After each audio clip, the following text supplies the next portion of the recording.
When I was 3 years old, my parents got killed by my so-called godfather.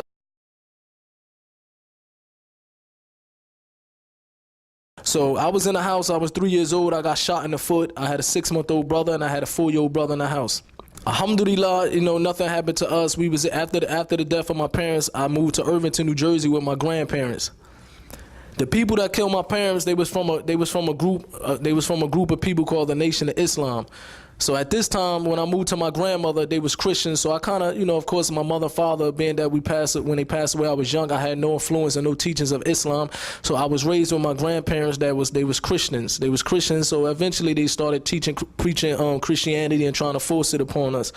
So growing up in Irvington, New Jersey, in a household with, it was a bunch of us in one household, me, a couple cousins, and things like that. When we start getting up to age, we started hanging on the street like everybody else in the city. You know what I mean? When you get bored, you start hanging in the streets and things like that.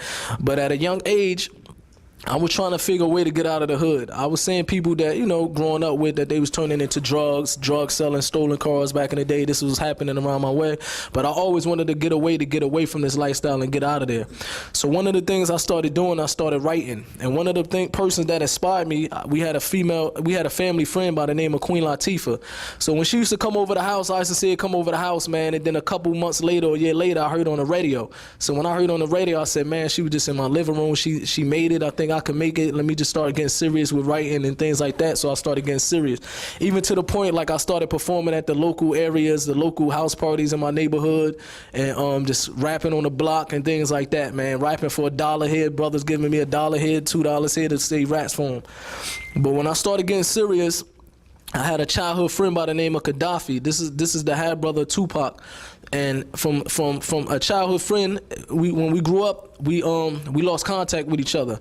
So a couple years later, when I became a teenager, I ran into his mother. Out here in Newark, and I asked about Gaddafi. I said, "Where's Gaddafi?"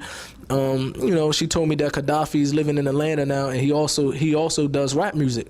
And I told her, I said that's cool because I'm trying to do rap music. She said, as a matter of fact, Gaddafi got a brother named Tupac.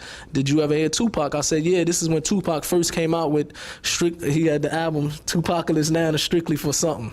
Strictly for my, I can't say it, but so he came out with this. He came out strictly for my niggas. It's not a curse word, some people is really that. Alhamdulillah. So, but he came out with these albums, so I heard of him. And, she told me that was his half brother, and they coming to New York real soon. As a matter of fact, I'm gonna give him the number so when they come, you can meet him. Like the brother said in the biography, so when Tupac came to New York, he already heard about the story. So I guess hearing about the story of my mother and father kind of softened his heart. We said, I want to meet this kid and things like that.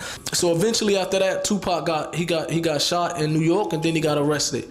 So when he got arrested in New York, I was still down in Atlanta.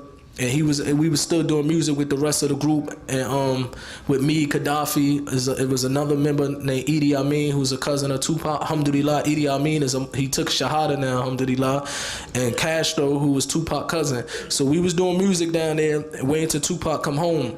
When Pac got released from jail, he signed a record deal with Death Row Records. I'm sure people heard of Death Row Records.